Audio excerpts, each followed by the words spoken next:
कितने 150-200 बंदा शिविर की तरफ। इनको किस तरह से अंदर से हमने निकाला कि हमें पूछो, किसी की हिम्मत नहीं है। हिंदू गांव है पूरा, इसी को टारगेट किया गया है। यहाँ डरने घबराने की बात नहीं है।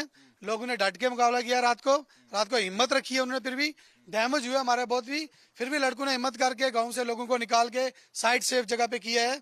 और रात भर लड़के करते ही रहेगा। फोर्स बॉर्डर पे लगी रही है और यहाँ पब्लिक सिविल यहाँ लड़के लगे रहे हमारे।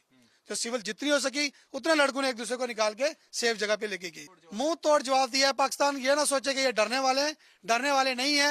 एक बार छोड़ के 1000 बार यहाँ फेंको गोले, कोई डरने वाले की बात नहीं। बहुत खुशी की बात है, नरेंद्र भाई मोदी जी ने बदला लिया है पहलगाम का। और अभी तो ये टेलर है, जवाब देना अभी बाकी है।